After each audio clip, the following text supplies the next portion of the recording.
Oil prices बढ़ रहे हैं, गैस की शॉर्टेजेस हो रही हैं, शिप्स के रास्ते जो शिपिंग रूट्स हैं वो ब्लॉक हो रहे हैं, भारत के अंदर सेंसेक्स गिर रहा है, भारत के अंदर अब बहुत सारे सवाल उठ रहे हैं जिसका भारत से कोई लेना देना नहीं है, क्योंकि ये सब जो चीजें हो रही हैं, कठिनाइयां आ रही हैं, ये ग्लोबली आ रही हैं। कोविड जैसे क्या हालात बनने जा रहे हैं, क्या लॉकडाउन होने जा रहे हैं, प्रधानमंत्री ने कोविड को मेंशन किया, उससे भारत में बहुत सवाल हो गए। पर मैं फिर कहता हूं, इस सबके रीजंस क्या हैं? Geopolitics, geopolitics, geopolitics, war, war, war जो हर जगह है। ईरान के अंदर यूएस इजराइल वॉर चल रही है, वेस्ट एशिया में ईरान जंग लड़ रहा है, रशिया यूक्रेन की वॉर दोबारा हीटअप हो गई है, पाकिस्तान अफगानिस्तान के बीच में वॉर चल ही रही है, क्या इंडिया उसमें घुसेगा? चाइना बार बार थ्रेटन कर रहा है ताइवान जाएगा, हर जगह वॉर है। इसका भारत पे क्या इम्पैक्ट पड़ने वाला है, ग्लोबली इम्पैक्ट क्या पड़ने वाला है, न्यू वर्ल्ड ऑर्डर पे क्या पड़ने वाला है, डी डॉलराइजेशन पे क्या पड़ने वाला है, हमारे को क्या गैस फूड शॉर्टेजेस की दिक्कत आ सकती है, ये सब डिस्कस करने के लिए, जियो पॉलिटिक्स डिस्कस करने के लिए आई एम वेरी हैप्पी कि हमारे साथ जियो पॉलिटिकल एक्सपर्ट जुड़ गए। अंकित Shah ji, thank you for joining. जय श्री राम, धन्यवाद। जय श्री राम। मैं पहला एक सवाल ले लूं भारत के संबंधित, फिर मैं थोड़ा बाहर जाऊंगा। अब जैसे बैंकिंग क्राइसिस की लोग बात कर रहे हैं, भारत के अंदर 3 बैंक्स के अंदर कुछ इश्यूज उठ के आए, जिसके अंदर एचडीएफसी बैंक के चेयरमैन रिजाइन करते हैं, आईडीएफसी बैंक के अंदर कुछ स्कैम हुआ 590 करोड़ का, उसकी जांच चल रही है। उसके बाद कोटक बैंक के अंदर भी एक स्कैम आता है एफडी को लेके, उसकी भी जांच चल रही है। और ग्लोबली अगर मैं जाऊं, ये अलग इशू है, पर ग्लोबली अगर मैं जाऊं तो बहुत सारे फंड्स, ब्लैक रॉक्स ने लिमिट किया विड्रॉल, अपोलो डेप्ट सोल्यूशन जो $25 बिलियन फंड है, उसने बोला विड्रॉल लिमिट होगा, एरीज मैनेजमेंट जो अगेन $10 बिलियन फंड है, वो विड्रॉल बोल रहा रुकेगा। तो क्या हम अलग अलग रीजन से या कुछ जुड़े हुए रीजन से बैंकिंग क्राइसिस की तरफ जा रहे हैं, जहां पैसा और लिक्विडिटी कम होने जा रहा है? देखिए, बैंकिंग क्राइसिस ग्लोबल लेवल पे, जिस वक्त आपको याद होगा, जब अदानी का एफपीओ आया था, तब क्रेडिट स्विस ने लास्ट मोमेंट पे बॉन्ड का रेटिंग चेंज कर दिया था, जबकि उन्होंने सबसे पहले उसका सब्सक्रिप्शन के लिए उनको सब प्रिस्क्राइब किया था। तो क्रेडिट स्विस जब से गिरा है, तब से बैंकिंग क्राइसिस को पोस्टपोन कर रहे हैं। वो यूएस में बोलते हैं kicking the can down the road. तो जितना खींच रहा है खींचो, जितना सरवाइव हो सकता है। तो जब से क्रेडिट स्विस गिरी है और फिर यूबीएस ने उस पर जो टेक ओवर किया, उसके बाद से एक वेस्टर्न बैंकिंग क्राइसिस जो ऑलरेडी आ चुका है, उसको दिखाया नहीं जा रहा है, उसको कवर अप किया जा रहा है और पीछे पुश किए जा रहे हैं। दूसरा, पूरे वर्ल्ड को एक ग्लोबल लेवल पे डिजिटल की ओर ले जाने की कोशिश, जिसमें लग रहा है कि मोस्ट ऑफ द गवर्नमेंट्स उसके साथ अग्री करती है उस मैटर के साथ। क्योंकि आपने भी धुरंधर में देखा होगा कि कैसे नकली करेंसी छाप के कितनी सारी इलिसिट एक्टिविटीज चल रही थी। कितने सारे नेशंस दूसरे कंट्रीज की नकली करेंसी छाप के अपनी इकोनॉमी चला लेते हैं। तो ये एक कंसेंसस बनता हुआ दिख रहा है वर्ल्ड वाइड कि क्योंकि करेंसी छप सकती है फेक, और उसका नेगेटिव इम्पैक्ट सबको झेलना पड़ता है, तो क्यों ना सेंट्रल बैंक डिजिटल करेंसी की ओर जाया जाए। तो चाहे आप वर्ल्ड इकोनॉमिक फोरम, जो जिसको बहुत कुछ डार्क एक्टिविटीज में इन्वॉल्व माना जाता है, वो भी पुश कर रहे हैं, वर्ल्ड की गवर्नमेंट्स भी पुश कर रही है, कंट्री वाइज भी हर जगह ये पुश हो रहा है, सेंट्रल बैंक डिजिटल करेंसी। तो हमारे भी आरबीआई ने जैसे डिजिटल करेंसी को प्रमोट किया, कुछ महीने पहले से स्टार्ट हो चुका है, और बहुत एक्सपेक्टेड है कि थोड़े समय बाद 500 की नोट पे कुछ एक्शन आ सकता है। तो आइडियली ये लग रहा है कि बैंकिंग क्राइसिस का ग्लोबल लेवल पे, वेस्टर्न बैंकिंग क्राइसिस का टाइम किया जाएगा एशिया की करेंसीज, कैश करेंसीज को भी हटाने के लिए। तो वहां पे बैंक्स कोलैप्स होके डिजिटल वर्ल्ड में जाएंगे, और यहाँ पे पॉलिसी के तहत डिजिटल की ओर जाएंगे। तो ऐसा दिख रहा है। अब 2029-30 तक का अगर ये टारगेट है, जो मुझे लगता है कि डी डॉलराइजेशन की स्क्रिप्ट, उसी के साथ पैरेलल वर्ल्ड की इतनी सारी कंट्रीज भी डिजिटल में जाएंगी। तो जो पेमेंट मैकेनिज्म की बेनिफिट से हम डी डॉलराइजेशन का प्रोसेस और लोकल करेंसीज का ट्रेड देख रहे हैं, जहां पे सपोज मैंने रुपी में पे किया, तो नेपाल में मैं रुपी से यूपीआई से पे कर सकता हूँ on the spot, real time वो नेपालीज करेंसी में चेंज हो जाएगा। डॉलर की रिक्वायरमेंट के बिना in the middle, right. Similarly yuan के साथ, सिमिलरली रूबल के साथ, सिमिलरली सारे लोकल करेंसीज में ये हो सकता है, जहां पे डॉलर की बीच में कोई रिक्वायरमेंट ही नहीं बचेगी। तो क्योंकि इसमें जाना है और क्योंकि ग्लोबल बैंकिंग को भी सीबीडीसी में ले जाना है, which is going to be a central bank backed digital currency, तो बैंकिंग क्राइसिस को उसके साथ टाइम किया जा रहा है, ऐसा मुझे लग रहा है। वरना बैंकिंग क्राइसिस तभी आ चुका होता जब क्रेडिट स्विस गिरी, उसी के डोमिनो इम्पैक्ट से बैंकिंग क्राइसिस स्टार्ट हो जाना चाहिए था। लेकिन ये लोग टाइम कर रहे हैं, ऐसा लग रहा है मुझे, ग्लोबल प्लेयर इसके साथ, डी-डॉलराइजेशन के प्रोसेस के साथ। तो जो आप कह रहे हैं कि बेसिकली ये क्राइसिस तो बिल्डअप हो चुका है बिकॉज ऑफ देयर पॉलिसीज, पर उस कैंग को किकिंग डाउन द रोड जो आप कह रहे हो, मैं एक एग्जांपल दूंगा। मैं जब रिसेंटली लंदन में था last, I notice something. Currency पे बैन नहीं है, पर आप किसी कॉफी शॉप जाओ या किसी रेस्टोरेंट जाओ, आप उनको कैश देते हो तो बोलते जी हमारे पास चेंज नहीं है, या तो एग्जैक्ट अमाउंट दो, अब मुझे एग्जैक्टली आप 33 पाउंड दो, या फिर आप ऑनलाइन पेमेंट करो। तो इफेक्टिवली रेस्टोरेंट से कैश आउट हो गया, क्योंकि वो बोलते हैं हमें कैश मैनेजमेंट करनी पड़ती है, रखना पड़ता है, चोरी बहाने जो मर्जी हो, effectively there is no cash which is being used now in most restaurants you go to, because change ही नहीं है और आपके पास इतना छुट्टा होगा नहीं कि एग्जैक्ट अमाउंट दो, या फिर आप 7 पाउंड की 10 पाउंड की टिप दो, 22 पाउंड के बिल पे आप 8 पाउंड की टिप दो, तो या तो वो तो कोई करेगा नहीं, ग्लोबल जो भी आ रहा है। तो इफेक्टिवली वो स्क्वीज आउट करने के कितने सारे अलग अलग मेथड्स जुड़ रहे हैं पैरेलल और चल आ रहे रहे हैं, हैं, पैरेलल चल रहे हैं। पैरेलल चल रहे हैं। बहुत सारी पब्लिक स्पेसेस में, जैसे पार्क्स हो गए, एंटरटेनमेंट जोन्स हो गए, वहां ये इनऑफिशियली ये चल रहा है कि हम लेंगे ही नहीं कैश में पेमेंट, राइट। सो और बेसिकली, और हमारी सरकार ने भी भारत के अंदर 31 मार्च, मतलब कुछ ही दिन बचे हैं, एटीएम्स में बताया गया है कि भाई 10, 20 और 50 ही निकलेगा। वो जो नए एटीएम के मशीन्स आ रहे हैं उसमें 10 रुपीज, 20 रुपीज और 50 रुपीज, 100 और 200 का कोई प्रावधान नहीं है नए एटीएम्स जो बन रहे हैं उसमें, ठीक है। तो आइडियली ये जो दिख रहा है कि, और ये स्क्रिप्ट ग्लोबल लेवल पे है, इन द सेंस जब हमने फर्स्ट वर्ल्ड वॉर और सेकेंड वर्ल्ड वॉर के बीच जब देखा कि ट्रीटी ऑफ वर्सेली साइन करा के यूरोप का डी इंडस्ट्रियलाइजेशन किया गया, बिल्कुल वैसे इस यूक्रेन की कॉन्फ्लिक्ट से यूरोप का डी इंडस्ट्रियलाइजेशन किया गया।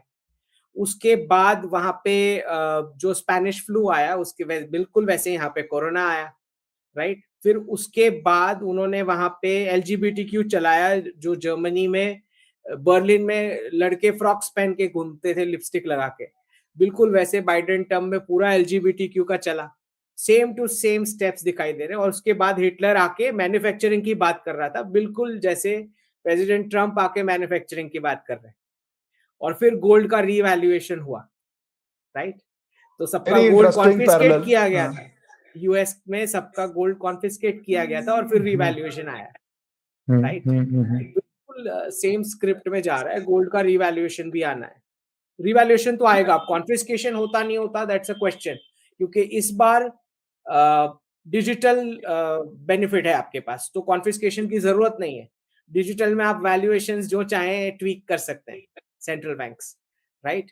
तो शायद अब वेस्ट में कॉन्फिस्केशन ना हो गोल्ड का, लेकिन ये बात तय है कि गोल्ड रिवैल्यूएशन तो होना है फाइनेंशियल रीसेट के साथ। ये लोग बात भूल जाते हैं, जो आपने बहुत इंटरेस्टिंग पॉइंट डाला, इनफैक्ट मैं भी भूल गया था, मैं अगर फ्रैंकली एडमिट करूं कि यूएस में हम प्रॉपर्टी राइट्स की बात करते हैं, किस तरह गोल्ड के साथ उन्होंने कॉन्फिस्केशन की हुई है, उनके हिस्टोरिक क्या क्या उन्होंने क्या क्या हिस्टोरिकली चीजें की हुई हैं, बाकी वर्ल्ड को वो हिपोक्रेसी में क्या क्या ज्ञान बांटते हैं वर्सेस उनकी गवर्नमेंट। जापानीज को इंटरमेंट कैंप्स में डाला हुआ था, वो आज आप जाके पढ़िए हिस्ट्री, या उन्होंने क्या क्या किया है, बट वो एक अलग ही सब्जेक्ट है। But it shows how a growing power at that time, या उस समय बन चुकी थी पावर, किस तरह बिहेव करती थी, और उसके बाद पूरे वर्ल्ड में क्या वो लेसन्स देती है कि सरकारें अपना काम ना कर पाए।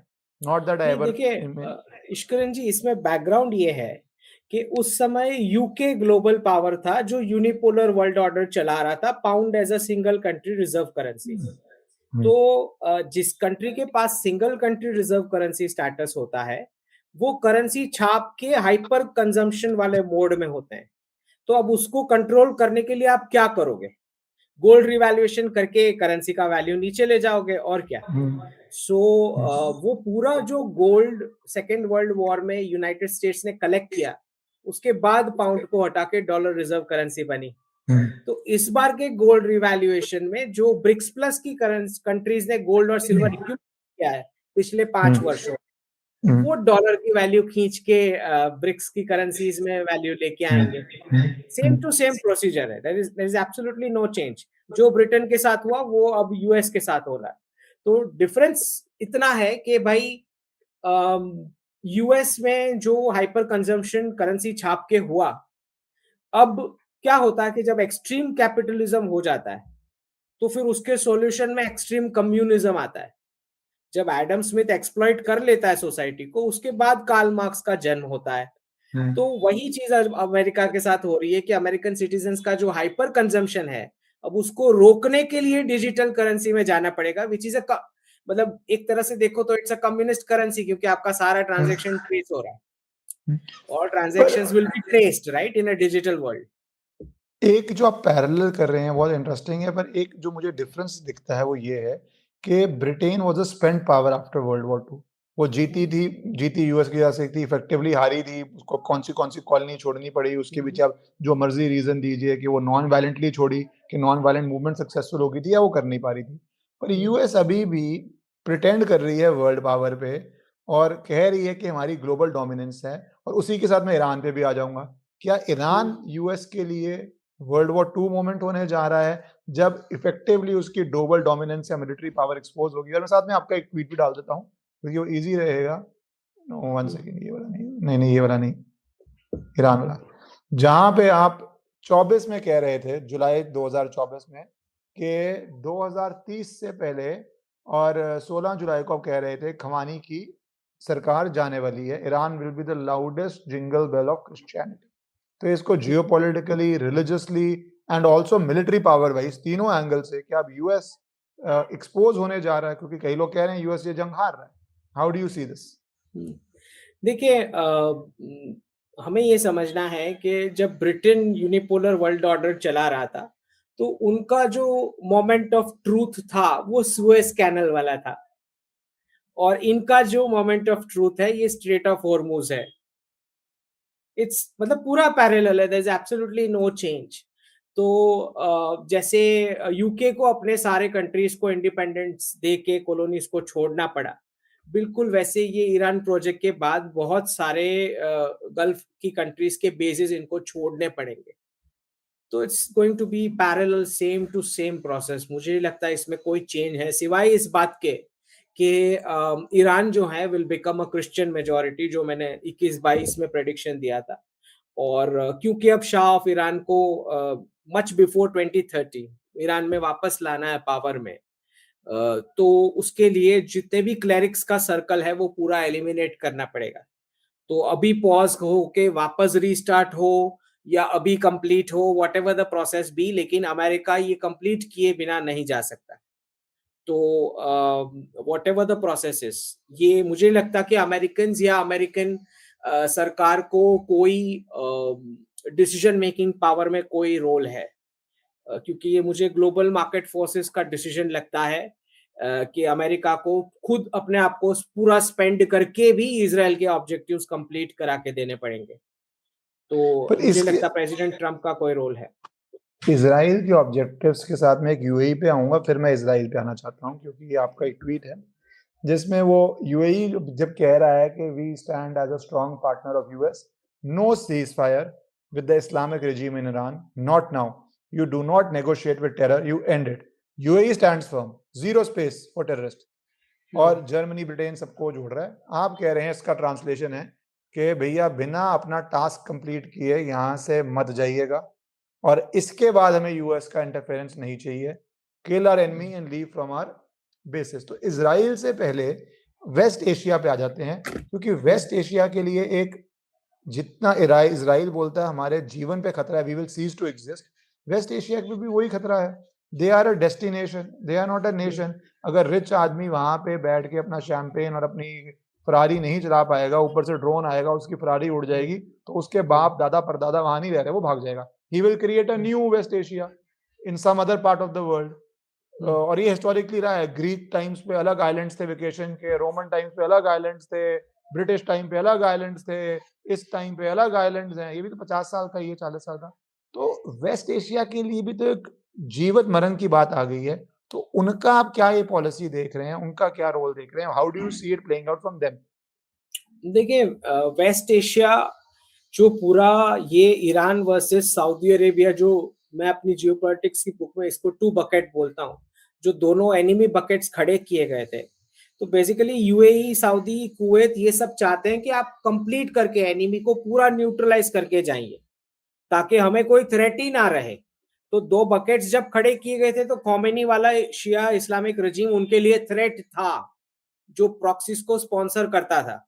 तो आप पूरा रजीम चेंज करके जाओ, शाह ऑफ ईरान को बिठा के जाओ, क्रिश्चियनिटी में कन्वर्ट करो और ये थ्रेट हमारे सिर से हटाओ। Right, that is the long term objective. तो जितना जल्दी आप रजीम चेंज कंप्लीट करेंगे उतना हमारा थ्रेट जाता है और फिर तुम यहां से निकलो। तो डॉलर को रिजर्व करेंसी में रखने के लिए दोनों ग्रुप्स को जो फाइटिंग करवाई जा रही थी, तो यूएई ये बोल रहा है कि फाइटिंग आधा छोड़ के मत जाओ, तुम उसको कंप्लीट करके जाओ ताकि हमारे ऊपर कोई थ्रेट ना रहे, और फिर तुम यहां से निकलो। पर जो इसके तुम अंदर अंकित जी, पर इसके अंदर तो बहुत कॉस्ट पे कर रहा है वेस्ट एशिया के। अब अगर ईरान उनके एनर्जी सेक्टर पे अटैक करता है या जो वाटर प्लांट, ट्रीटमेंट प्लांट्स पे अटैक करता है, that would destroy West Asia for decades. So are they taking that sort of a risk, and why are they taking that sort of a risk?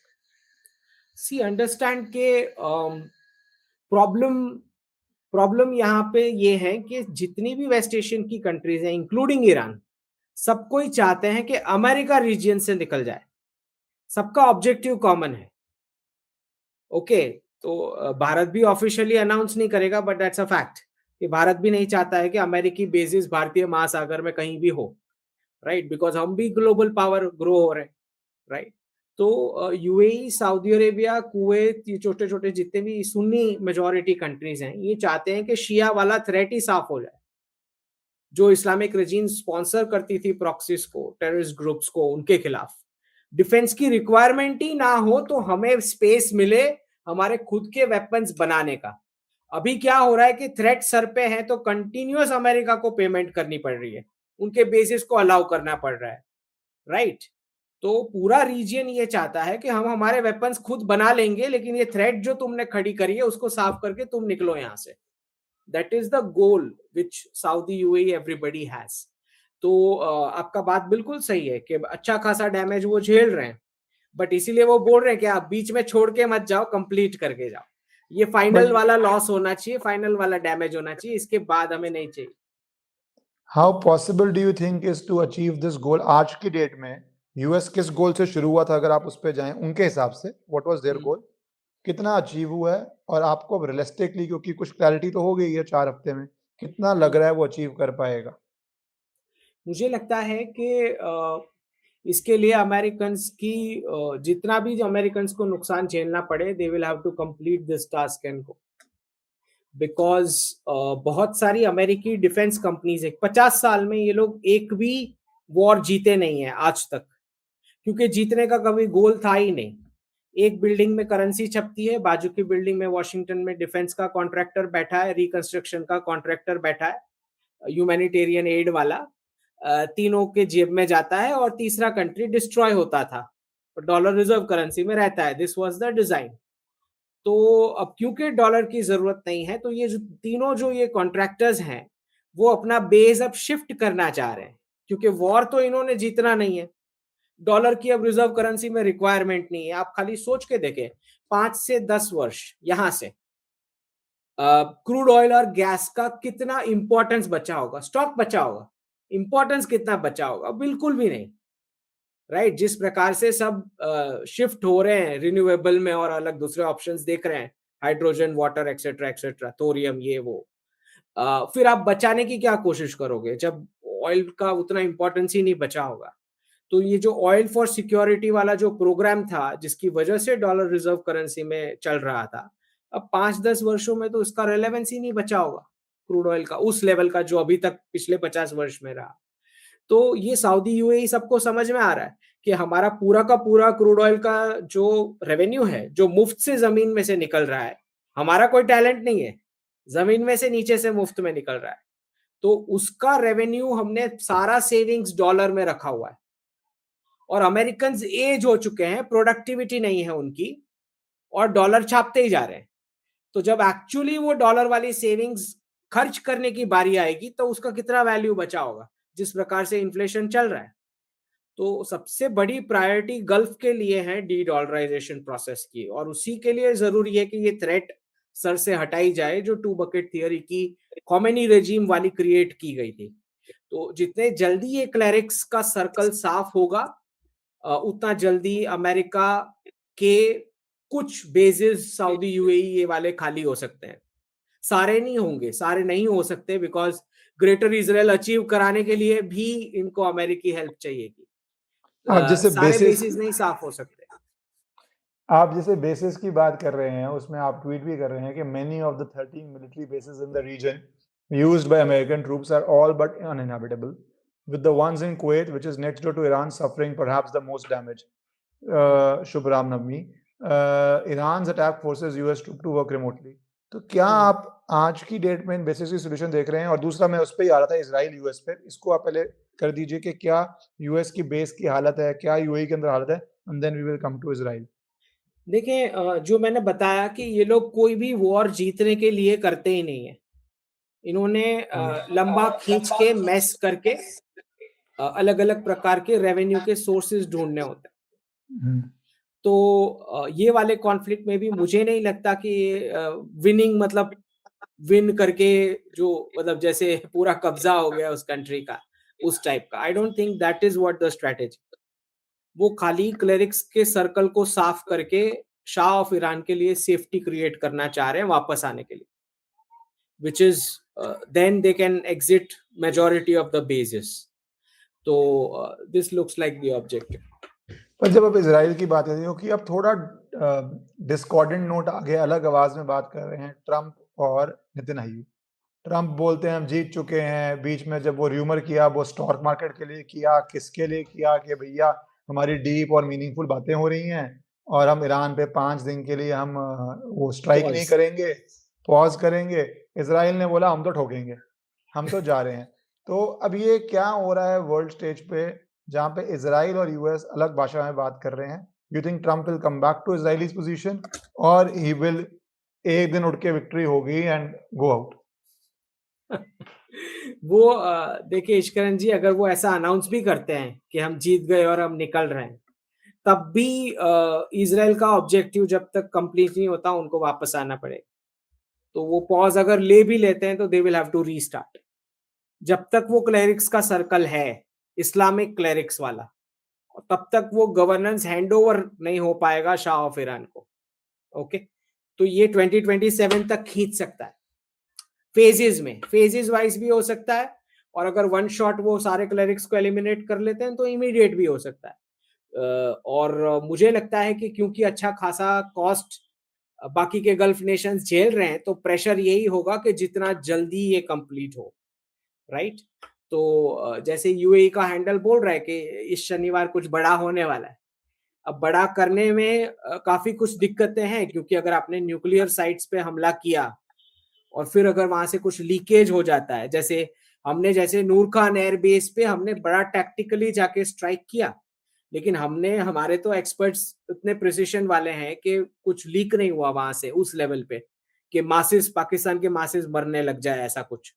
तो हमने जो message देना था वो तो हमने नूर खान एयरबेस पे दे दिया कि भाई अमेरिकी मटेरियल होगा तो भी हम तो जाके स्ट्राइक करेंगे। हमारा नो फर्स्ट यूज पॉलिसी है न्यूक्लियर के लिए, लेकिन पाकिस्तान के न्यूक्लियर हम फोड़ सकते हैं यहाँ से, तुम्हारे बटन हम प्रेस कर देंगे अगर आप जरा सी भी चालाकी करने की कोशिश की तो वो मैसेज हमने बड़ा ढंग से उनको डिलीवर कर दिया है। जो न्यूक्लियर ब्लफ बार बार बोलते थे हम फोड़ देंगे, उनको समझ में आ गया कि ये लोग फोड़ देंगे इधर आके उनको ये बात समझ आ गई। लेकिन यूएस की फोर्सेस का ऐसा नहीं है, ये तो गलती से जानबूझ के, समझ रहे हैं। और फिर वो अगर वो जो न्यूक्लियर लीक अगर होता है तो बड़ा कैटास्ट्रॉफी हो सकता है सिटीजन्स के लिए। पर पिछली बारी जब ये नूरा कुश्ती हुई कि मैं आपका एनर्जी की सेक्टर को उड़ा दूंगा और ईरान ने बोला आप हमें करोगे हम वेस्ट एशिया में करेंगे, तो 5 दिन के पॉज की बात आ गई। अब बहुत लोग कह रहे हैं कि टाइम्स द मार्केट फ्राइडे को या सैटरडे को हमला करेगा, पर ये हमला करते ईरान की स्ट्रेटेजी होगी to not only go after energy sector, to go after water also, desalination plants को कर दिया, देन तो effectively West Asia is wiped out. तो ये यूएस इस लेवल का रिस्क लेने जा रही है, क्योंकि इन सब जगहों पे यूएस की भी मैसिव इन्वेस्टमेंट है, और जैसे आपने बोला अलग अलग बिल्डिंग में अलग अलग लोग बैठे हुए हैं पैसा कमाने के लिए, तो वेस्ट एशिया में भी तो मैक्सिमम यूएस इन्वेस्टमेंट है। नहीं तो ये तो रिकंस्ट्रक्शन के कॉन्ट्रैक्ट्स लेते हैं ना। ये कौन से कंस्ट्रक्शन के कॉन्ट्रैक्ट्स, ये रिकंस्ट्रक्शन के लेते हैं, रिकंस्ट्रक्शन के, ह्यूमैनिटेरियन एड के, डिफेंस के, वो वाली डील्स लेते हैं ये, राइट। तो है ये। अब ये $2 हॉटस्पॉट्स पे आना चाहता हूँ, यूक्रेन एंड ईरान, क्योंकि और पीओके एंड ताइवान, ये बहुत डेंस ट्वीट है, क्योंकि एक एक शब्द में आपने पूरा एक रीजन कवर कर दिया। ईरान हमने कर लिया, मैं पहले अभी ऊपर वाले पार्ट था यूक्रेन। अब रशिया यूक्रेन में ये दोबारा से जो जंग गर्म हो गई है, जो लोगों की एक तरह से माइंड स्पेस से निकल गई थी, एक परपेचुअल वॉर लग रही थी, जब यूक्रेन ने जाके जो टर्मिनल सबसे ज्यादा ऑयल एक्सपोर्ट करता है वहां पे अटैक किया, प्यूटिन ने जवाबी कार्रवाई कर दी। तो what do you see suddenly इस रीजन को क्यों रीहीट किया गया है? क्योंकि यूक्रेन ने बिना यूरोप या यूएस की मर्जी के तो किया नहीं होगा, क्यों ये दोबारा रीहीट किया जा रहा है जब वो वैसे ही फंसे पड़े हैं वॉर में? नहीं देखें, इसमें मल्टीपल चीजें कनेक्ट करती हैं। सबसे पहले तो ईरानियन ऑयल हमने बाय किया, जो बीच में पता है आपको, जब ईरान सैंक्शंस में था तो फिर भी हम रुपी में ट्रेड करके, वीट एक्सचेंज करके और डिस्काउंट्स में ईरान का ऑयल लेते थे डिस्पाइट द सैंक्शंस। फिर बीच में हमने थोड़े समय के लिए रोक दिया था। तो जैसे ही ये समझ में आ रहा है कि अब ईरान का ऑयल हलाल में से होली होने जा रहा है, इस्लामिक में से क्रिश्चियन होने जा रहा है, तो अब सैंक्शंस अमेरिका हटाने की बात कर रहा है ईरानियन ऑयल पे। अब तो क्रिश्चियन ऑयल है ना, तो काहे के सैंक्शंस? तो यू अंडरस्टैंड कि रशिया को तुरंत मैसेज मिल गया कि उतना उनका रेवेन्यू फ्लिप होने वाला है। सो आपने देखा कि टेक्सास में रिफाइनरी पे अटैक हुआ। इंटरनल साबोटाज बोलो, एक्सटर्नल बोलो, जो बोलना है बोले, राइट? तो कैसे देखते हैं वो टेक्सास के attack? Very important point, very important. Texas में एकदम से क्या हो गया भाई? वेस्ट एशिया में रिफाइनरी पे हो रहा है, ईरान पे हो रहा है, रशिया पे हो रहा है, और कहाँ टेक्सास में भी सडनली हो जाता है? वो ये तो क्या होगा ही गेम ना। है? ये क्या गेम है? इफ यू डिकोड दिस, ये तो ऑयल और गैस का गेम है, यही गेम है। तो देखो, बहुत साफ हो गया था कि जब वेनेजुएला के प्रेसिडेंट को ये लोग उठा के लेके आए, उससे पहले ये समझ आ गई थी कि अंडरस्टैंडिंग हो गई थी कि वेनेजुएला का ऑयल भारत बाय करेगा। इसलिए आपने देखा होगा कि जब वो वेनेजुएला का वाकया हुआ, हमारे एमईए से एक भी स्टेटमेंट नहीं आया, बिल्कुल एक भी स्टेटमेंट, ना कंडेमनेशन का, ना न्यूट्रल, ना कुछ भी। ओके, तो वेनेजुएला का ऑयल अमेरिका से राउट होके भारत को आना था, ये फिक्स हो चुका था। और जितना रशियन ऑयल हम बाई नहीं करेंगे, उसकी वो रशियन ऑयल वेनेजुएला की चाइनीज सप्लाई कैंसिल करके रशिया का वो सरप्लस वाला चाइना को जाएगा। ये सेटिंग अंडरस्टैंडिंग ऊपर के लेवल पे हो गई थी वेनेजुएला के प्रेसिडेंट को उठाने से पहले। लेकिन इस बार ये जो ईरान में हुआ है, जो अब ये क्रिश्चियन होली ऑयल मिलना शुरू हो गया भारत को, तो उतना जो रशिया का कटा, उसके एवज में टेक्सास रिफाइनरी पे इंटरनल साबोटाज हुआ है। ठीक है। बट ये अच्छा, रशिया भी देता हूँ, do you think India made a misstep जब हमने रशिया का डिस्काउंटेड ऑयल कम कर दिया? रोका नहीं, कम तो कर ही दिया। तो do you think Russia being an old time जो भारत से रिश्ते हैं, कि ये एक मिसस्टेप है, या आपको लगता है रशिया इंडिया में कोई रिश्ते इससे खराब नहीं होंगे? They both understand global realities क्या है और हमें कैसे ऑपरेट करना है। देखिए, रशिया की और हमारी जो ज्योग्राफिक पोजीशन है प्लैनेट पे, उस हिसाब से मुझे नहीं लगता कि एनमिटी का कभी कोई स्कोप आएगा, क्योंकि कोई भी किसी भी कॉन्सेप्ट में वो एनिमी वाला प्रोसेस सेट नहीं हो रहा है दोनों नेशंस के बीच। तो आई डोंट थिंक कि वो प्रॉब्लम कभी आने वाली है। बट आइडियली हमने जब ये, अब क्योंकि अब ये क्राइसिस लंबा चलेगा, जो मैं बता रहा हूँ कि क्लेरिक्स सफाई नहीं हो जाते तब तक, तो ऑयल और गैस की अर्जेंट रिक्वायरमेंट्स हो सकती हैं जो रशिया ही पूरे कर सकता है, जिस क्वांटिटी की हमें चाहिए, राइट? तो आई थिंक वो पार्टनरशिप तो स्ट्रांग है, उसमें कोई गड़बड़ नहीं हो सकती। जो हमने लेना कम किया उससे आपको डीप इम्पैक्ट नहीं दिखता कि नहीं। एक टाइम पे डिस्काउंटेड दे रहा था, अब मार्केट रेट पे देने की बातें कर रहा है? सो और डिस्काउंट देना भी क्यों चाहिए, अब उसकी पोजीशन अगर बेटर है तो नहीं देना भी चाहिए, उसको भी अपने इंटरेस्ट में करना है। बट कमर्शियल्स असाइड, कमर्शियल्स तो they change as per the situation, but relationship में आपको कोई डिफिकल्टी नहीं दिख रही इसके अंदर कि हमने जो कम किया या इधर गए या उधर गए, और या रशिया का जो न्यू पोजीशन है उसमें आप वही सेम स्टेटस को देख रहे हैं? no change in the Russian relations because Russia और चाइना ये दो देश ऐसे हैं जिन्होंने कभी भी भारत को ऐसा कम्युनिकेट नहीं करा है कि आप वेस्ट से रिश्ते काट दो अगर हमारे साथ रखने हैं तो। ऐसा कम्युनिकेशन कभी भी रशिया और चाइना से डायरेक्टली इनडायरेक्टली कभी भी नहीं आया हुआ है भारत को, जबकि वेस्ट से हमेशा इस प्रकार के कम्युनिकेशन होते हैं कि आप इनसे काट लो रिलेशंस। तो आई थिंक वो स्ट्रेटेजिक ऑटोनॉमी को वो रिस्पेक्ट करते हैं, और ये तो कमर्शियल चीजें हैं। तो इसमें सिर्फ भारत सरकार इन्वॉल्व नहीं होती है, प्राइवेट प्लेयर्स भी होते हैं जिन्होंने भी प्रॉफिट करना होता है। तो I think Russia understands that very well. That's what I'm saying. You are taking it as a commercial transaction, not something which affects नहीं relationship. होगा, आई डोंट थिंक रिलेशन में कोई इसका इम्पैक्ट है। अब मैं आना चाहता हूँ स्ट्रॉन्ग पार्टनर आपके ट्वीट के सेकंड पार्ट में। पीओके से पहले भी मैं, क्योंकि इंडिया पाकिस्तान भी तो आएंगे ही, मैं आना चाहता हूँ ताइवान, चाइना ताइवान का, क्योंकि चाइना बार बार, आपका एक पुराना ट्वीट भी है इसको लेके कि ये फॉरेन मिनिस्ट्री की स्पोक्समैन, क्या नाम है, वैंग वेनबिंग हुआ चुनिंग, हाँ हुआ चुनिंग, अच्छा आप कह रहे हैं बॉस लेडी हुआ चुनिंग, तो पहले तो बता दीजिए जिनको नहीं पता कि है कौन ये हुआ चुनिंग जिसको आप बॉस लेडी कह रहे हैं और क्यों कह रहे हैं, उसके बाद मैं फिर आता हूँ क्वेश्चन पे। तो ये फॉरेन मिनिस्ट्री में स्पोक्स पर्सन है और इनका रोल क्रिटिकल है, और ये जब स्टेज पे आती है तो it has to be something very important, वरना वो नहीं आती है। तो वो जो डेट्स मैंने अंडरलाइन की थी, तब वो डिस्कशन, तब ताइवान को पूरा घेर के रखा था चाइनीज मिलिट्री 2022 में। तो मैंने ये लिखा था कि अगर ये मंडे स्टेज पे आती है तो मिलिट्री कॉन्फ्लिक्ट होगा, वरना नहीं होगा। और वो मंडे नहीं आई स्टेज पे, तो मैंने प्रेडिक्शन दिया था, बहुत सारे लिख रहे थे कि अभी शुरू हो जाएगा ये, तो मैंने लिखा था only if she comes it will start. तो 22 और 26 के बीच में आप क्या डिफरेंस देखते हैं, क्योंकि अभी रिसेंटली चाइना ने फिर टेस्ट किया, वहां पे अपने प्लेन भेजे, they keep testing the strength, तो वो हर बारी रिस्पॉन्ड करना पड़ता होगा चाइनीज डिफेंस को, शेर आया और कब शेर झपटा मार लेगा, तो वो वाला अब आप इस 4 साल में क्या डिफरेंस देख रहे हैं? अभी भी नहीं झपटा किया जाएगा, या China would try to take advantage of US being tied in Iran? देखिए, चाइना नेगोशिएट कर रहा है क्योंकि उसको डिस्ट्रॉयड ताइवान नहीं चाहिए। जैसे रशिया यूक्रेन कॉन्फ्लिक्ट में यूक्रेन डिस्ट्रॉय हो रखा है, यूक्रेन के पार्ट्स डिस्ट्रॉय हो रखे हैं, तो बिल्कुल जैसे हम भी, अगर जैसे हम पीओके का सोच रहे हैं कि विल ऑक्यूपाई इट बैक, तो हमें भी डिस्ट्रॉयड वाला तो नहीं चाहिए, राइट? और वन शॉट चाहिए, और इनकी तरह नहीं चाहिए जैसे ये लंबा खींच रहा है। तो जितना सेंसिबिलिटी हमारी फोर्सेस में है कि कब रोक देना है, कब स्टार्ट करना है, कब रीस्टार्ट करना है, इतना सेंसिबिलिटी ट्रम्प या वेस्टर्न फोर्सेस को नहीं आता है समझ में। उनके 20-20, 30-30 साल तक चलते हैं, जैसे वॉर ऑन टेरर, वो जो फेक वॉर ऑन टेरर 20 साल चला है।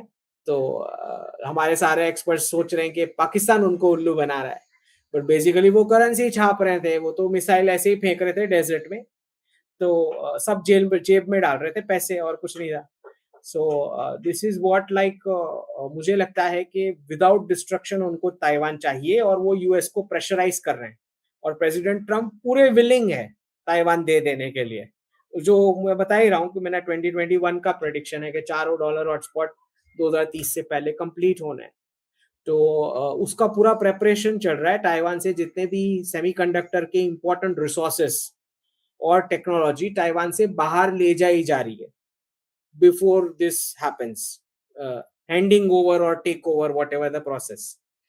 उससे पहले सारी कंट्रीज वहां से टेक्नोलॉजी और रिसोर्सेज निकाल रहे हैं ताइवान में से, और जब वर्ल्ड की डिपेंडेंसी का जो मटेरियल है वहां से ताइवान से बाहर जा चुका होगा, उसके बाद ये हैंडओवर नेगोशिएट होके कंप्लीट हो जाएगा। So military posturing, But can US deep state afford this? Because the minute Taiwan वही प्लान कर रहे हैं, चारों हॉटस्पॉट वही प्लान कर रहे हैं फॉर गिविंग इट बैक। इसमें क्या उनको बेनिफिट होगा? Because the minute this happens, Japan is very vulnerable, South Korea is very vulnerable, पूरा वो उनका रूट सारे जो हैं vulnerable बन जाते हैं, So what is US possibly going to gain by this, except it will make China very, very big power if China manages Taiwan? देखिए, by China managing Taiwan, will it become a big power? I don't think so. उन्होंने कभी जंग करी नहीं है, उनकी capacity के बाहर की बात है चाइनीज फोर्सेस के। टॉयज अच्छे खासे हैं, उनकी अच्छी क्वांटिटी में होंगे, वेपन्स, टेक्नोलॉजी, ये सब होगा चाइना के पास।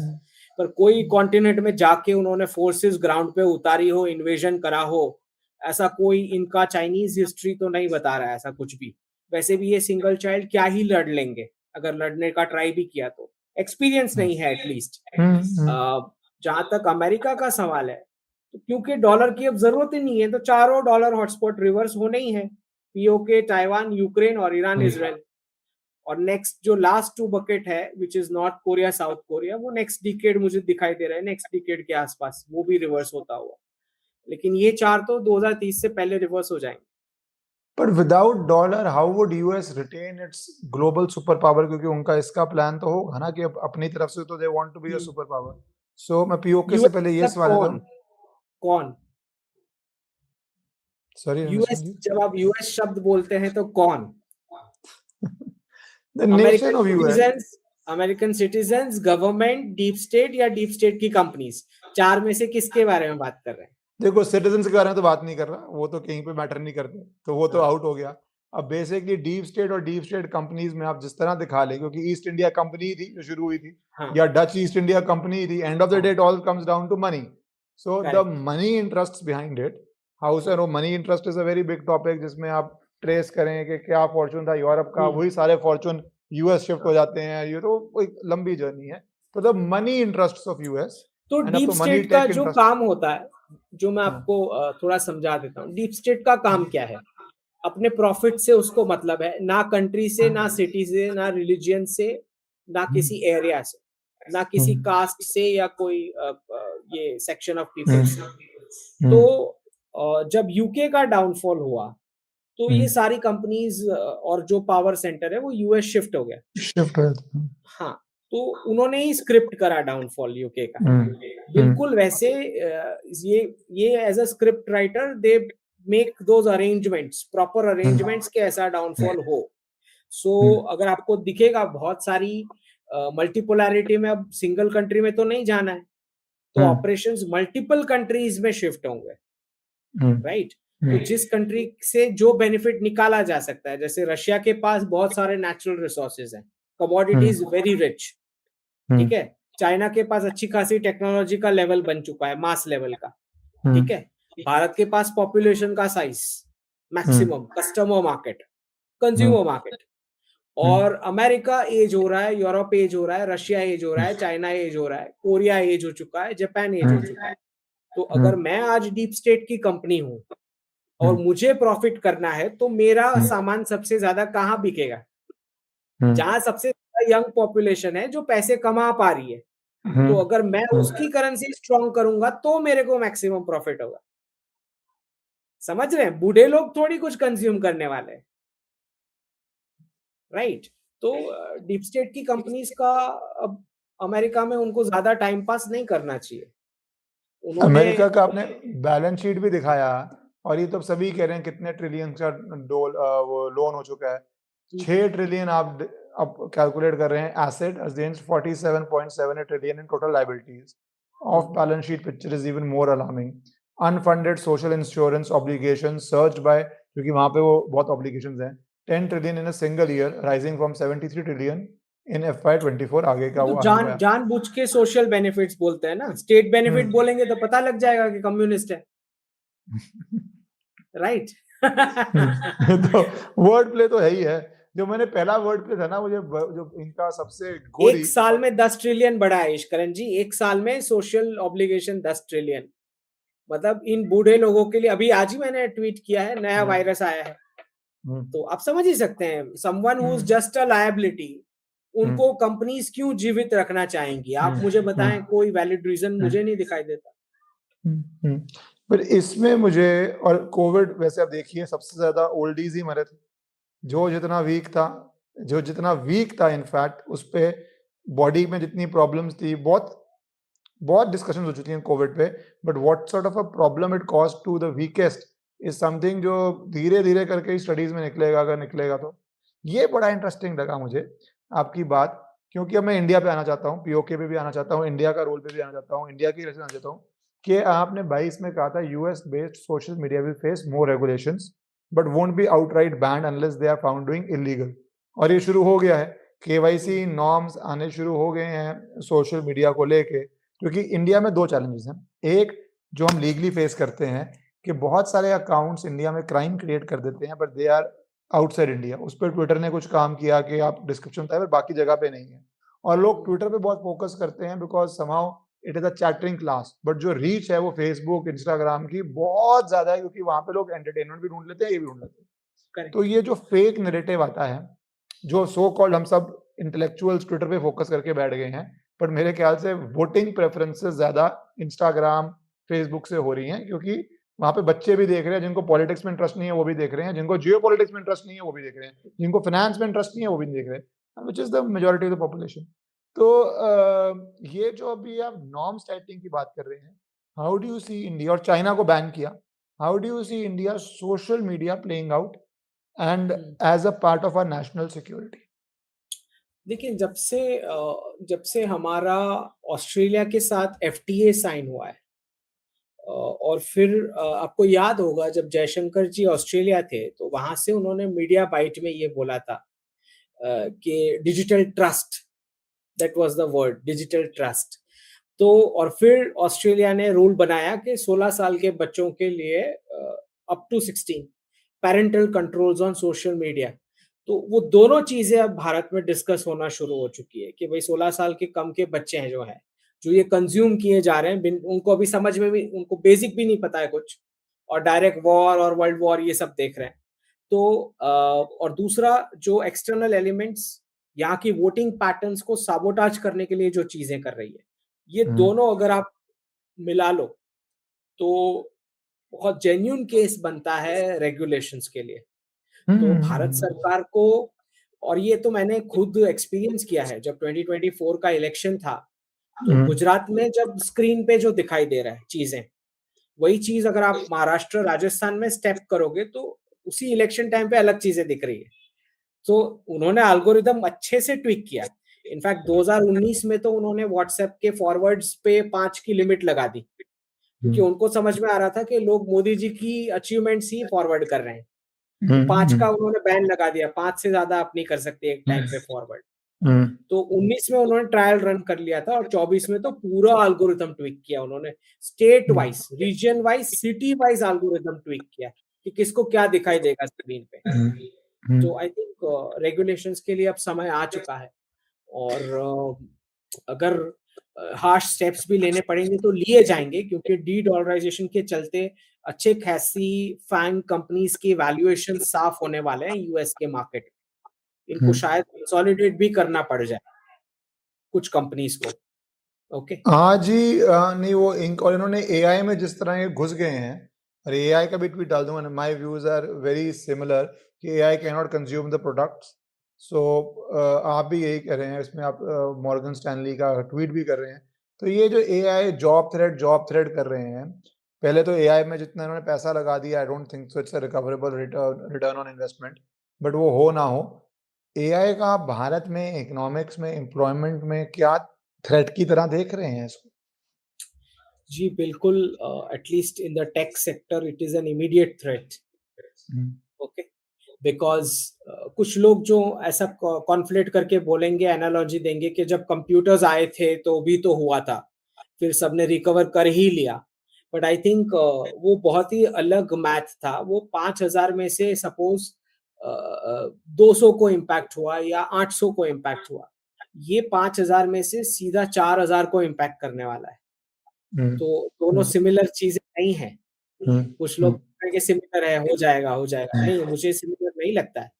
तो जब आईटी सेक्टर वाले जब नाच रहे थे जब एआई आया, तब भी मैंने तो काउंटर किया था, भाई तुम मरोगे सबसे पहले। तो वो तो सेलिब्रेट कर रहे थे आईटी वाले। तो अब तो ये फैक्ट दिख रहा है कि आईटी वाले को सबसे पहले हिट करने वाला है ये। तो मुझे ये थ्रेट दिखाई देता है, बट पॉपुलेशन साइज हमारी है, हमारी जो पॉपुलेशन, दूसरी कंट्रीज के तो एज हो चुके हैं, वो ऑटोमेशन करे, रोबोटिक करे, जो करना है करे। पर अगर हम ऑटोमेशन रोबोटिक इस पे चले जाते हैं तो the kind of unemployment that we will face, right? और सिर्फ सिर्फ एम्प्लॉयमेंट का जरिया नहीं है ना, हमारे सनातन धर्म में तो पुरुषार्थ बोला गया है। पुरुषार्थ का मतलब होता है कि एक हेल्दी ह्यूमन बॉडी को कुछ प्रोडक्टिव काम में जाना होता है। अगर वो नहीं जाएगा, सिर्फ पैसे कमाने की बात नहीं है, that energy has to go into something constructive. वो नहीं जाएगा तो उल्टा सीधा काम होगा।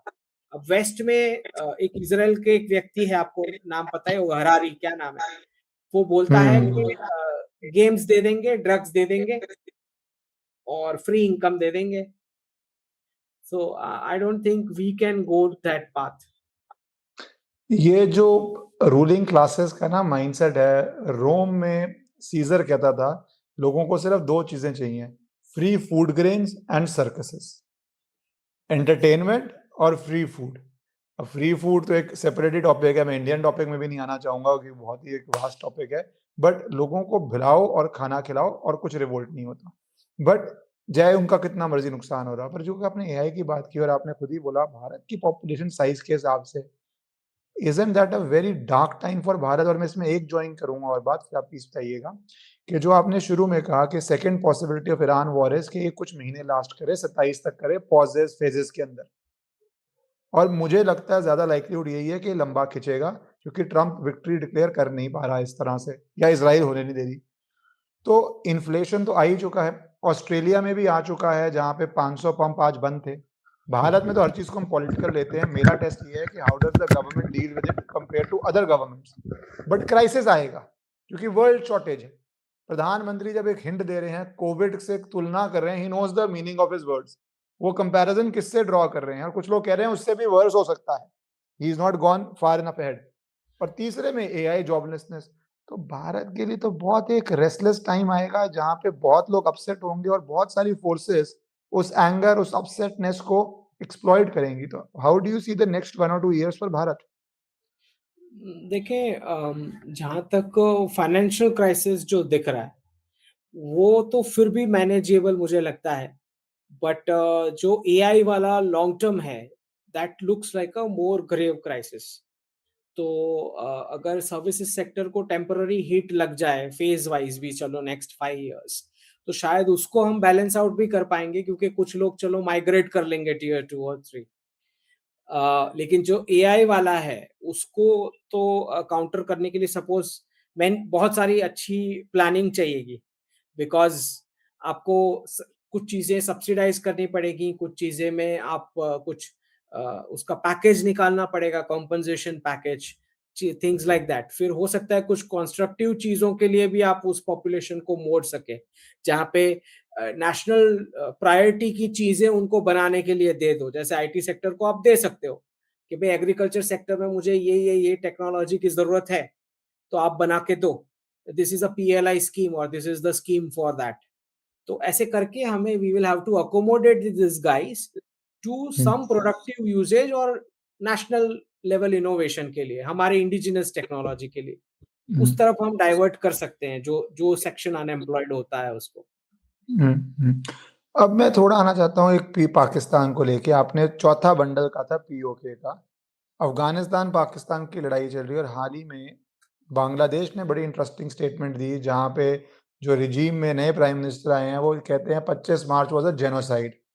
कहाँ मोहम्मद यूनस कह रहा था कि पाकिस्तान हमें डिफेंस वेपन्स बेचेगा, ग्रेटर बांग्लादेश था, और कहाँ ये आके कह रहे हैं कि जेनोसाइड किया, मैसेकर किया, प्री प्लान किया। तो what has changed in Bangladesh and Taliban, and what is India's role कि पाकिस्तान की दोनों स्ट्रेंथ्स उसकी वीकनेस बन रही हैं? देखिए, पाकिस्तान का किरदार ही ये रहा है ओरिजिनल, कि उनके खुद के इकोनॉमिक मॉडल के कभी कोई ठिकाने नहीं थे, हमेशा किसी के ब्रेड क्रम्स पे, किसी का हिट जॉब कर लिया, किसी को सिक्योरिटी दे दी, किसी कहीं पे टेररिज्म फैला लिया, उस बेस पे उनका पूरा मैनेजमेंट बाय क्राइसिस मॉडल है। उनका जीवन जीने का तरीका ही वो है, बिना क्राइसिस के उनका चलता ही नहीं है। जहां तक प्रश्न बांग्लादेश का है, तो मोहम्मद यूनुस जिस प्रकार से फॉरेन इंपोर्ट इंस्टॉल किए गए, और उस वो जो पीरियड रहा यूनुस वाला, जहां पे अच्छी खासी तनातनी हुई दोनों राष्ट्र के बीच, लेकिन एक स्टेबलाइजिंग फैक्टर था वो बांग्लादेश आर्मी, उनके आर्मी चीफ। तो स्टार्टिंग में ये फेक न्यूज चला कि आर्मी चीफ ने हसीना जी को निकाला है। आई थिंक इवेंचुअली सारे एक्सपर्ट्स को भी समझ में आ गया कि आर्मी चीफ तो अच्छे से उनको यहाँ पे छोड़ के गए।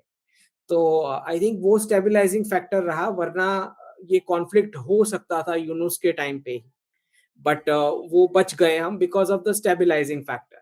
लेकिन अब ये जो आए हैं रहमान, बाय द वे उनकी पार्टी वोकली एंटी इंडिया रही है in the past, but I think क्योंकि पावर में आए हैं, केओस के टाइम पे आए हैं, बांग्लादेश स्टेबल भी नहीं है, रीजनल पॉलिटिक्स भी वो समझते हैं। तो I think as a youngster उन्हें समझ में आया कि भारत के इन्फ्लुएंस के बिना तो चलने नहीं वाला है बांग्लादेश। चाहे इलेक्ट्रिसिटी सप्लाई बोलो, अभी फ्यूल का सप्लाई भी भारत से जा रहा है।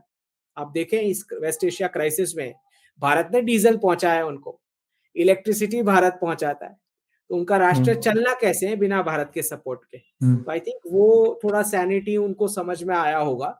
और दूसरा, वो ये भी देख रहे होंगे कि बंगाल में अभी क्या चल रहा है। आप समझ लें, ये आखिरी इलेक्शन है ममता बनर्जी का। पावर में मुझे नहीं लगता पावर में आएंगी तो भी टिक पाएंगी, बिकॉज नेशनलिस्ट सरकार बनेगी इस बार। अगर अगर कुछ केओस होता है, सपोज रिजल्ट नेगेटिव भी रहता है बीजेपी के लिए, मानो ओके, तो तब भी जिस प्रकार का केओस होने वाला है ऑन ग्राउंड, तो प्रेसिडेंट रूल लग सकता है। रिजल्ट ममता जी के लिए अगर पॉजिटिव आ भी जाए गलती से, तो जो केओस और वायलेंस होना है रिजल्ट्स के बाद, उसमें प्रेसिडेंट रूल लग सकता है। अगर पिछली बार जैसे कोई भी हालात बनते हैं, then it is the duty of the सरकार to impose president's rule and safeguard every voter no matter what their choice of voting। पर ये बांग्लादेश में एक इंटरेस्टिंग पॉइंट मैं और जोड़ना चाहता हूँ कि भारत में बहुत विरोध हुआ जब हम बांग्लादेश को सपोर्ट कर रहे हैं, चावल भेजें या बिजली भेजें या पानी के इश्यूज पे, कि भैया वहाँ पे वो हिंदूज को मार रहे हैं और हम इनफ प्रेशर पॉइंट नहीं बना रहे। कुछ लोग तो एक्टिव इंटरवेंशन की बात करते हैं। Do you think we are doing the right thing by supplying and supporting and allowing Bangladesh in a sense to survive and not at the very least अपनी चिकन्स नेक को हम एक छाती नहीं बना रहे? नहीं, देखें इश्करन जी, इसमें ऐसा है कि हमारी फॉरेन पॉलिसी में ये अनरिटन रूल रहा है कि जहाँ की भी पॉपुलेशन कुछ सफर कर रही है तो हमने इमीडिएट एड भेजा है, इररिस्पेक्टिव कि सरकार कौन चला रहा है। तो टर्की में अर्थक्वेक हुआ, हमने एड भेजा, सबसे पहले हमने भेजा, डिस्पाइट नोइंग कि अर्दोगान सरकार इज अगेंस्ट अस। अफगानिस्तान में कुछ भी हुआ, हमने एड भेजा है। अभी ईरान में हम इजराइल के साथ खड़े हैं, लेकिन ईरानियन सिटीजन्स के लिए हमने एड भेजा है। We are the only one, सबसे पहले पहुंच गए उधर एड के साथ। तो बांग्लादेश में भी the policy remains the same. Nepal में भी जब अर्थक्वेक ये सब होता है तो हम पहले पहुंच जाते हैं। मालदीव्स में मुइजू सरकार ने ओरली गाली दी हमारे प्राइम मिनिस्टर को, इसके बावजूद हमने वाटर सप्लाई और मेडिसिन सप्लाई किया उस वक्त जब गाली दे रहे थे तब भी। तो जहां पे सिटीजन्स लेवल पे डिप्लोमेसी की बात आती है, तो भारत की फॉरेन पॉलिसी का एक अनरिटन रूल है कि सिटीजन्स को we are going to help, right? क्योंकि हम बहुत लॉन्ग टर्म देखते हैं, हम ये देखते ही नहीं है कि कौन पावर में है। दूसरा, जब कोविड आया तो हमने 100+ नेशंस की हेल्प की है हमारी जेब से। P5 के सारे गायब थे, हमने हेल्प किया है अपने, इतने 100 से ज्यादा राष्ट्रों के जीवन हमने बचाए हमारी जेब से। तो ये तो हमारे ग्लोबल जियोपॉलिटिकल हेफ्ट जो हमारी बढ़ती जा रही है, उसमें उसके प्रपोर्शन में हमारी रिस्पॉन्सिबिलिटी भी मानी जाएंगी ग्लोबल लोगों के लिए। तो ये सिमिलर प्रश्न अमेरिका के लिए आता था। जब अमेरिका वर्ल्ड पावर बनने की पोजीशन में था, तो अमेरिकन बिल्कुल ये डिस्कस करते थे कि हम क्यों हेल्प कर रहे हैं, हम क्यों हेल्प कर रहे हैं, राइट? नहीं, तो बट जब अब भारत उभर रहा है, तो ये प्रश्न हमारे लोग भी कर रहे हैं कि हम क्यों हेल्प कर रहे हैं। नहीं, ये बहुत this is something which is interesting कि हाँ हम हेल्प कर रहे हैं, बट और ये हमारी लॉन्ग टर्म पॉलिसी भी रही है। बट डोंट यू थिंक इस पॉलिसी में कुछ ट्वीक चाहिए? क्योंकि हम सिटीजन्स की जब बात करते हैं, बांग्लादेश में सिटीजन्स ही चुन चुन के मार रहे थे, या कुछ देशों में सिटीजन्स ही मार रहे हैं। अब इसका एक अच्छा एग्जाम्पल है अफगानिस्तान, जहाँ पे हम हेल्प करते रहे, बहुत विपरीत परिस्थितियां थी, सरकार बहुत विपरीत थी, बट आज सडनली वो उसका फायदा पाकिस्तान से वॉर लड़ रही है, जबकि तालिबान ने कम परेशान नहीं किया भारत को। और मेरे अनुसार जब मौका मिलेगा फिर परेशान करेगी, बेशक पाकिस्तान से लड़ रही है, वो एक फितरत में है, वो एक आइडियोलॉजिकल बोल दूं मैं अगर, रीजंस हैं, जब मौका मिलेगा तंग करेंगे, पर फिलहाल के लिए टेम्पररी पाकिस्तान को कर रहे हैं। तो don't you think it's time to revisit with certain nations this, जो हम मदद कर वेल देते हैं? इश्करन जी, आई थिंक ये हमारा डीएनए ही नहीं है। हम काफी ऐसी बातें करते हैं कि जैसे धुरंधर में देख लो, धुरंधर आपने देखी होगी ये सेकंड पार्ट, राइट? अब इसमें जिस प्रकार का वायलेंस दिखाया गया है, मुझे आप बताओ कि पिछले 50 वर्षों में प्रो हिंदू, प्रो धार्मिक मूवी, प्रो नेशन मूवी, इस प्रकार के वायलेंट सीन्स देखे हैं आपने एक में भी, जहां पे हिंदू कर रहा है सामने वाले पे वायलेंस? इतने क्रूड सीन मुझे दिखा दो कोई भी मूवी में पिछले 50 वर्षों में। तो पर आई यही थिंक तो जरूरत है, पर यही तो मैं बता रहा हूँ, आई थिंक उस फितरत के लिए ये अभी स्टार्टिंग पॉइंट है कि हमें भी थोड़ा वायलेंट होना सीखना है, और सामने वाले को डर फील होना चाहिए सीन में देख के कि भाई हिंदू भी ऐसा कर सकता है, राइट? तो आई थिंक जहां तक बांग्लादेश जैसे देश का सवाल है, काफी कुछ रेडिकलिज्म वहां पे बढ़ चुका है, बट उसके प्राइमरी स्टेप हमारे लिए ये है कि पहले बंगाल का क्लीन अप। तो बंगाल का जैसे ही सॉल्यूशन होता हुआ दिखेगा, तो बांग्लादेश अपने आप से अपनी पॉलिसीज चेंज करना शुरू करेगा, क्योंकि वो थ्रेट नजदीक आती हुई दिखेगी तो उनके बर्ताव में भी चेंज आएगा। तो आई थिंक वो भी एक वक्त आएगा जब हमें बॉर्डर को जो भी स्ट्रीम रोल करके सीधा करना पड़े वहां पे भी, चिकन नेक के पास। लेकिन उससे पहले PoK is going to be the objective. My last question is PoK only, क्योंकि ये मैंने आपको तंग भी किया हुआ, मैं ऑडियंस से बता दूं, he is being very very kind. वहां पे एसी की हवा आ रही थी तो डिस्टर्बेंसेस आ रही थी, तो मैंने रिक्वेस्ट किया, and he is suffering in the heat and still giving time, and you don't get to know जिस तरह वो बात कर रहे हैं बिल्कुल नॉर्मल की तरह कर रहे हैं, but audiences please appreciate that, because काफी गर्मी है अहमदाबाद में जहाँ वो बैठे हुए हैं, मौसम चेंज हो गया है। तो मैं लास्ट ये चाहता हूँ, ये जो पीओके है उसके ऊपर, and Taliban and Pakistan and Balochistan, what do you think, इसका मैं ब्रॉड क्वेश्चन दे रहा हूँ, पाकिस्तान में क्या प्ले आउट हो रहा है? साथ में ईरान भी जुड़ गया है, शिया के बारे में आसिम मुनी ने खुल के बोल दिया है। तो पाकिस्तान हमेशा बास्केट केस रहता है, पर वो सरवाइव करता रहता है। इस जो पूरी परिस्थितियां हुई हैं, इसमें पाकिस्तान का आप क्या देखते हैं, from PoK to Balochistan to Shias who is literally threatened? तो सबसे पहले तो आपने जो बताया कि पाकिस्तान सरवाइव तो कर ही लेता है, तो आपको समझना पड़ेगा कि ये सिंधु घाटी की वो सभ्यता की जमीन है, तो वो हिल नहीं सकती है। तो ये जो आपने बताया कि सरवाइव कर ही लेता है, उसका कारण वो है कि वो वहां पे बैठे हुए हैं। दूसरा आपको ये समझना है कि है कन्वर्ट्स, सबको पता है, कोई ना कोई जनरेशन जो भी फोर्स होके उनका कन्वर्जन हुआ। तो अब ये धुरंधर वाली मूवी तो अभी स्टार्टिंग है। लेफ्टिस्ट हिस्टोरियंस और प्रोफेसर्स ने जो जो कुछ भी छुपाया हुआ है वो अब वाइड स्क्रीन में दिखेगा कि कौन सी साल में किसने पतलून उतारी थी और क्यों उसका नाम ऐसे चेंज हो गया, ऊपर टोपी लग गई। तो जब ये रिफ्लेक्ट होना शुरू होगा बड़ी स्क्रीन्स में मास लेवल पे, तो आप समझ सकते हैं कि होम कमिंग कितना इजी होने वाला है अगले 10 वर्षों में। समझ रहे हैं? तो ये इम्पैक्ट अगल बगल में भी हमको दिखेगा। दूसरा हमें ये समझना है कि अफगानिस्तान अफगानिस्तान का स्टेबिलिटी का चाबी सिर्फ और सिर्फ भारत के पास है, और किसी के पास नहीं है। ना अमेरिका कर सकता है, ना ईरान कर सकता है, ना चाइना कर सकता है। तो जब तक हमारी डायरेक्ट बाउंड्री अफगानिस्तान के साथ नहीं लगती है, तब तक हम वो एफर्ट्स क्यों डालेंगे उसको सीधा करने में, ये आपको समझना है। तो काफी बार हमें ऑफर किया गया अमेरिका की ओर से, जब उनकी फोर्सेस अफगानिस्तान में थी, कि आप बूट्स ऑन ग्राउंड भेजो। हमारा बहुत साफ था कि हमारी पहले कॉमन वर्किंग बाउंड्री हो जाए, मतलब पहले पीओके हो जाए, फिर हम देखेंगे।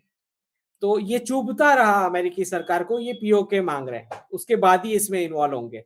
सो यू हैव टू अंडरस्टैंड के top priority is going to be POK, और ये 2030 से पहले होना चाहिए। और आइडियली द्रौपदी जी के टर्म कंप्लीट होने से पहले आइडियली होना चाहिए, बिकॉज आप तो जानते हैं कि मोदी जी नाम भी कैसे सिलेक्ट करते हैं। तो रामनाथ कोविंद जी के टाइम पे राम मंदिर का वर्डिक्ट आया, तो अब द्रौपदी जी है तो महाभारत होनी चाहिए। तो I wasn't thinking that. तो अच्छी खासी पॉसिबिलिटी है, बदमाशी करें तो उनको भी जरा टेस्ट हो भारतीय फोर्सेस का। Though I'm not very sure कि पीओके की जो पॉपुलेशन है उसके साथ भारत की असिमिलिएशन अब कैसे पॉसिबल होगी। अब land is not only the land, वो भी देखिए, एक ये चुनौती कॉमन है। आर्ग्यूमेंट मुझे मिलती है कि सर हम रेडिकलाइज पॉपुलेशन लेके क्या करेंगे, बट द फैक्ट इज कि हर एक स्टेट में 20-20 पीओके हैं, तो हम क्या बाइफरकेट करके छोड़ना शुरू करते हैं क्या? That's it's illogical, almost illogical. मतलब हम खुद दरिया में बैठे हैं और बोल रहे हैं कि एक बूंद और गिरने वाली है। बूंद नहीं है, क्योंकि वो पूरा एक रीजन जुड़ जाता है क्यों, विच इज हाँ। समथिंग। क्योंकि हमारी एक कमी है कि हम, जैसे चाइना ने किया बहुत जगहों पे 370 के बाद भी हमने रीपॉपुलेशन नहीं करते। It's not our policy, it should have been our policy. Why can't you repopulate? इतनी आबादी है तो भाई उसको यूज करो ना। चाइना भी ये करता है। अमेरिका ने जब पूरा वेस्ट सेटल किया, कैसे सेटल किया? जब रशिया को लैंड सेटल करने थे, रशिया ने कैसे सेटल करे? हर देश ये करता है। हमने वो पॉलिसी कभी अपनाई ही नहीं है। तो either if we do it then we should do it whole hog, मतलब आधा पचाधा ना करें, फिर रीसेटलमेंट भी करें ना पीओके में। आई थिंक अगर पीओके प्लान में है, जो मुझे लगता है कि है, तो उनके पास आई थिंक 5 से 10 वर्षों का अलग गवर्नेंस का ये रेडी होगा प्लान, कि ये जुड़ता है उसके बाद कैसे गवर्नेंस होने वाली है। तो I think something similar will also go for Bhutan whenever Bhutan joins. तो बट 370 में हमने ये प्लान देखा नहीं अंकित जी, तो that is why it raises a question, क्योंकि उसके साथ 370 के कनेक्शन बाद नहीं है। नो ये पीओके के बाद 370 वाला होने वाला है, उसके बाद है। हाँ, इट्स कनेक्टेड। मैं ये आपको एक बताता हूँ। हाँ, 40 वर्षों से हमने एक फ्रेज सुना है, कश्मीर टू कन्याकुमारी, हाँ, ठीक है? तो व्यूअर्स के लिए मैं ये पजल छोड़ के जाता हूँ। आपको मोदी जी सुनाई देंगे बोलते हुए कारगिल टू कन्याकुमारी। अब आप इसको जोड़ देंगे पीओके ज्वाइन होने के बाद क्या गवर्नेंस होने वाला है वो पॉपुलेशन शिफ्ट के लिए। अब आप खुद ढूंढ लो। नहीं, ये इम्पोर्टेंट है, बट किसी और दिन इसको विस्तार से चर्चा करेंगे कि what are our policy failures which we need to do, but that is also very important to discuss. किसी दिन करेंगे। थैंक यू सो मच, आपने टाइम दिया और सारे इश्यूज को कवर किया। Thank you so much. जय श्री राम।